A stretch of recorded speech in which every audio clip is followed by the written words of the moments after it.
My brother's pregnant wife, in front of the entire family, came out with my 4-year-old daughter and claimed she was really her mother all along.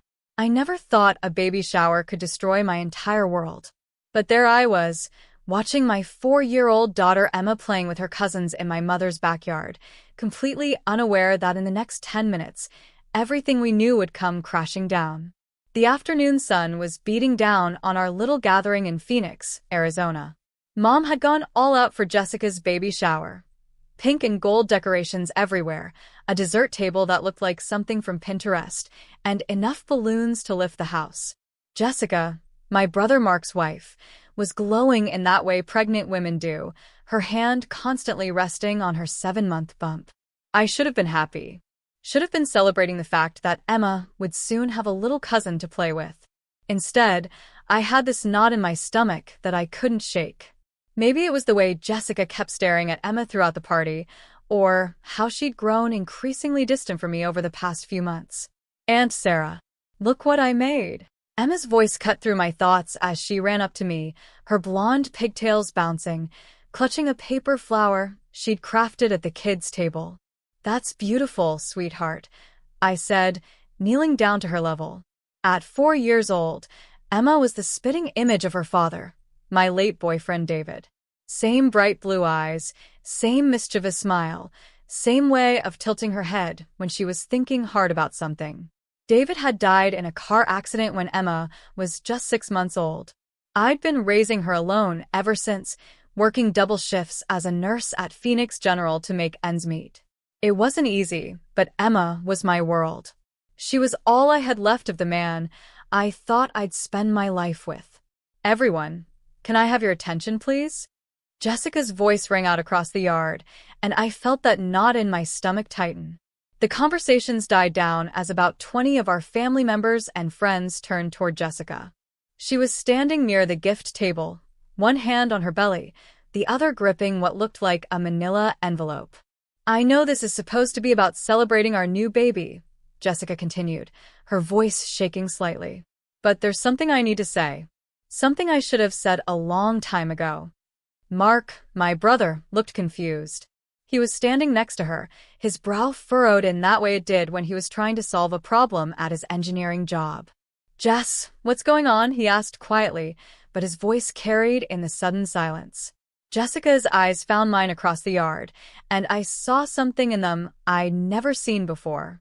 Determination. And something else, something that made my blood run cold. Sarah, she said, her voice getting stronger. I need you to know that everything you think you know about Emma is a lie. The world seemed to stop. I felt Emma's small hand slip into mine, and I squeezed it automatically, my nurse training kicking in to keep me calm even as my heart started racing. What are you talking about, Jessica? My voice sounded foreign to my own ears. Emma isn't your daughter, Sarah. She's mine. The silence that followed was deafening. I could hear the neighbor's dog barking in the distance, the hum of the air conditioning unit, the sound of my own heartbeat thundering in my ears. That's impossible, I stammered. I gave birth to her. I was there. You were there at the hospital. No, Sarah. You were there when I gave birth to her. Jessica opened the manila envelope with shaking hands. David and we had an affair. It started about 6 months before you got pregnant, or thought you got pregnant. Emma is my biological daughter.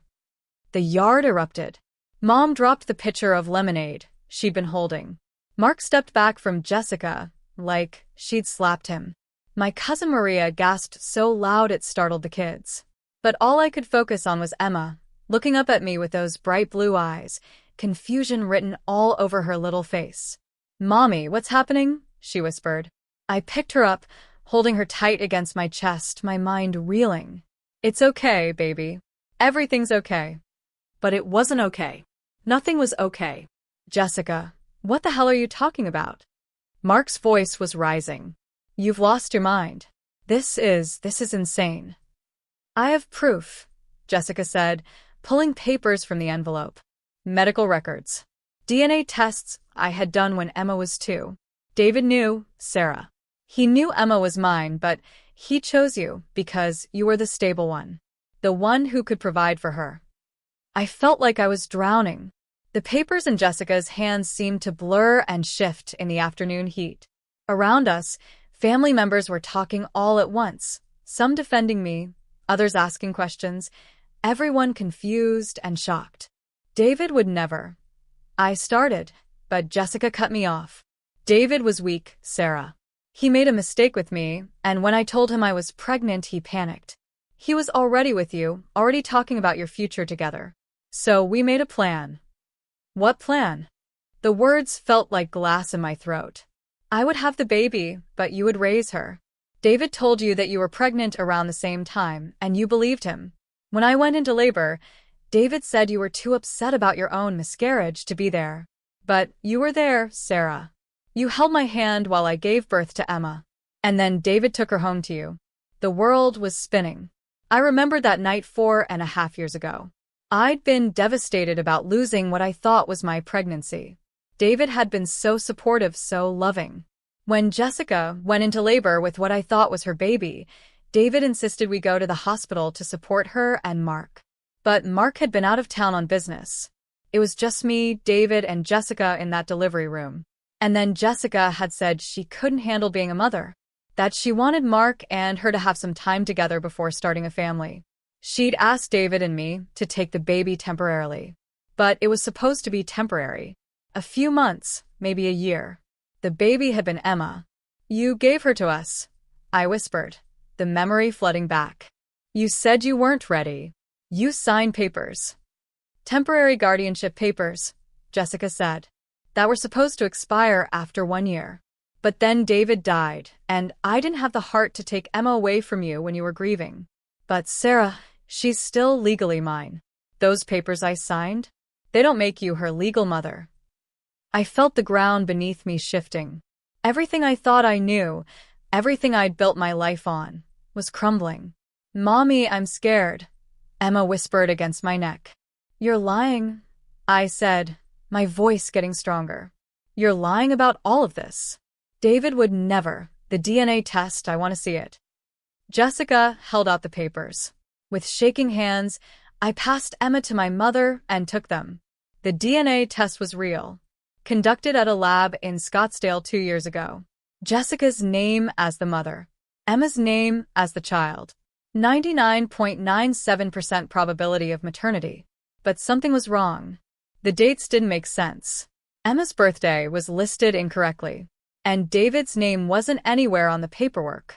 This test says Emma was born in March, I said, my voice getting steadier as my nurse brain kicked in. Emma was born in January. And where's David's name on this? If you're claiming he's the father, that's a clerical error, Jessica said quickly. The important thing is the DNA match. I looked around at my family. Mom was holding Emma now, whispering reassurances to her. Mark looked like he was going to be sick. My Aunt Linda was staring at Jessica like she'd never seen her before. You know what, Jessica? I said, standing up straighter. You want to play this game? Fine. We'll get a new DNA test. A court-ordered one. Because I don't believe a word of what you're saying. Sarah, Mark started. No, Mark. Your wife just accused me of stealing my own daughter. She just traumatized a 4-year-old child with lies. And she did it at a baby shower, in front of our entire family. I turned back to Jessica. You want Emma? You'll have to prove it in court. Jessica's face had gone pale. Sarah, please. I just want what's mine. I just want my daughter. Emma is my daughter, I said, taking her back from my mother.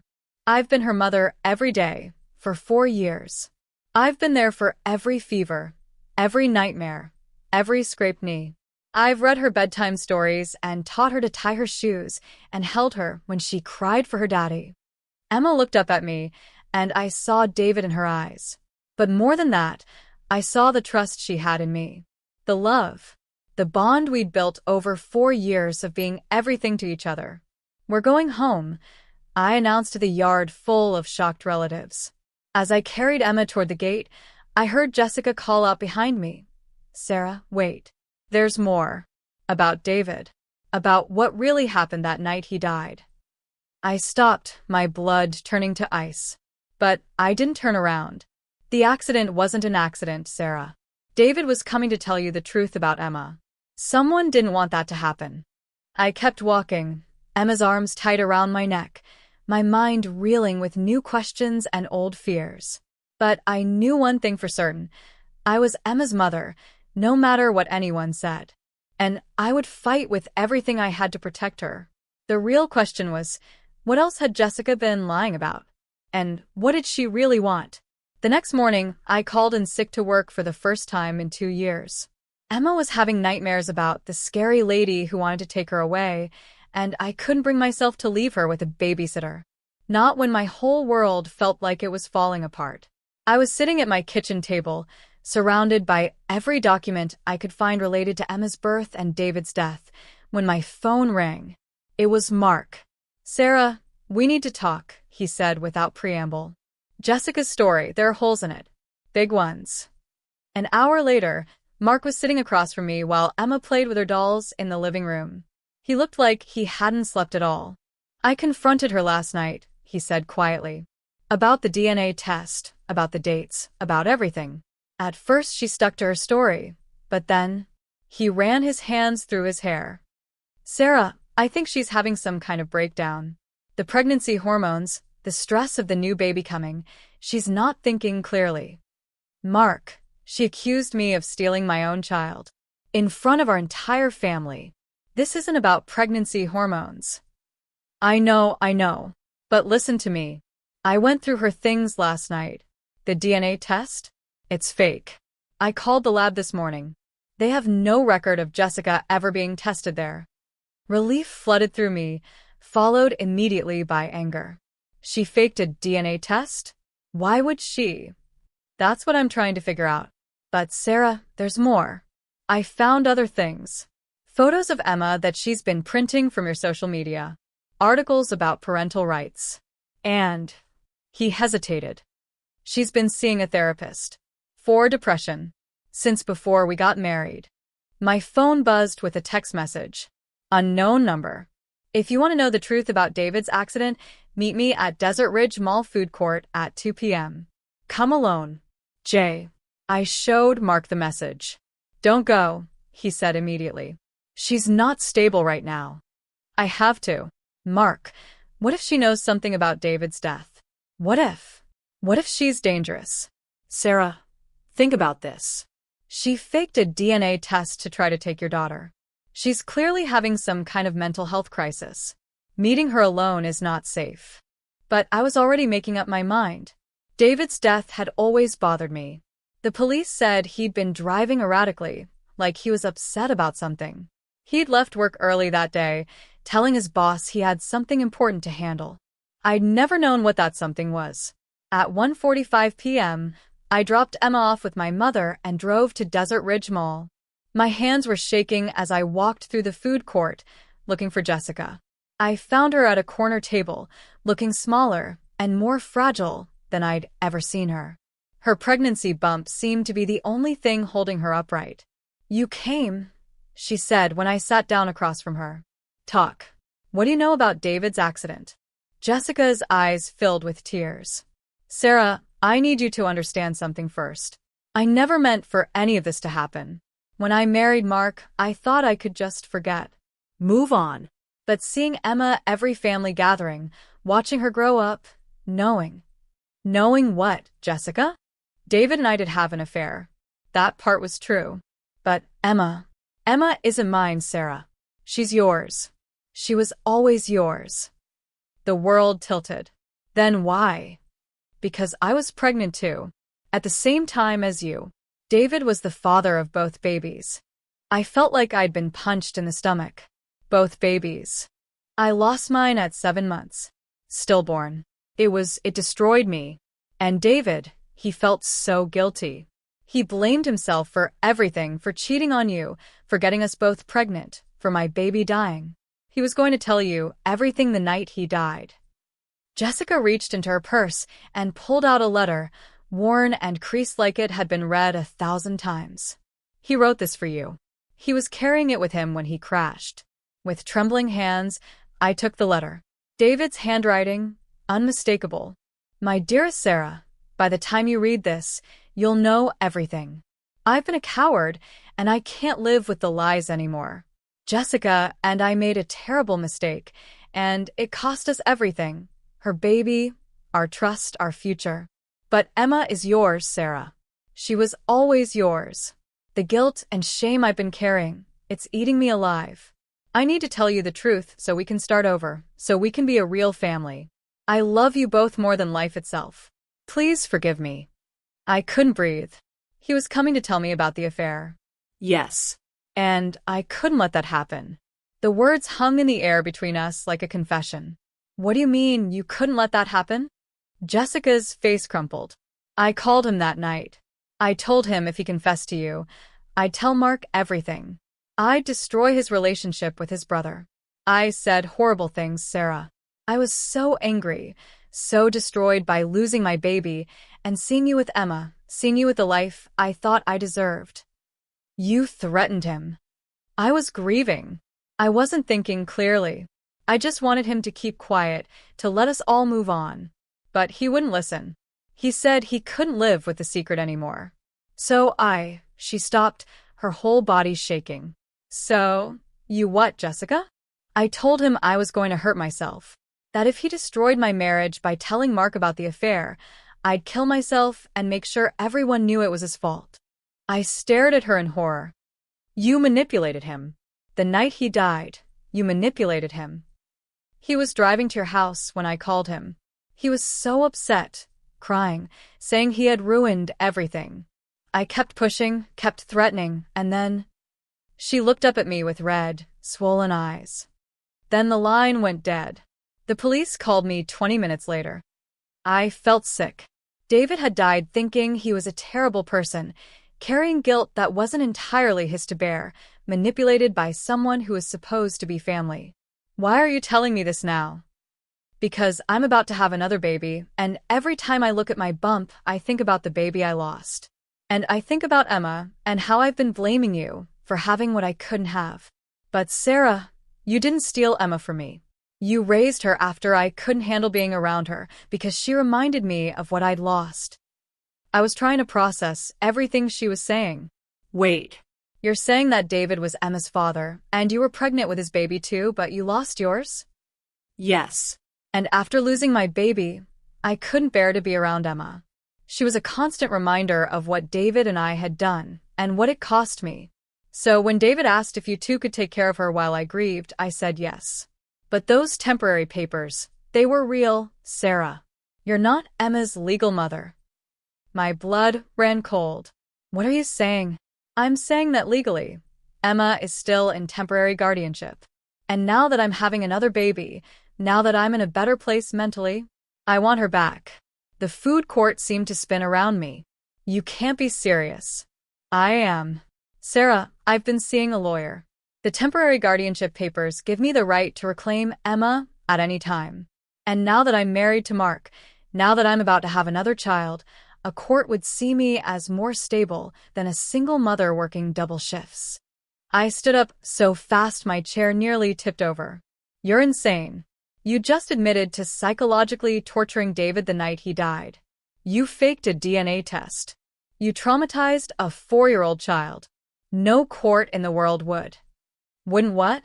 Give a child back to her legal guardian? Sarah, I never officially terminated my parental rights. And David never legally adopted Emma while you two were together. She's not yours. I felt my world collapsing for the second time in 2 days. Jessica, please. Emma doesn't even know you. I'm the only mother she's ever known. That can change. I'm willing to start slowly. Visits, overnight stays. Eventually, she can come live with Mark and me. She'll have a little brother or sister, a stable 2-parent home. She has a stable home. With me. Sarah, be realistic. You work 60 hours a week. You barely make ends meet.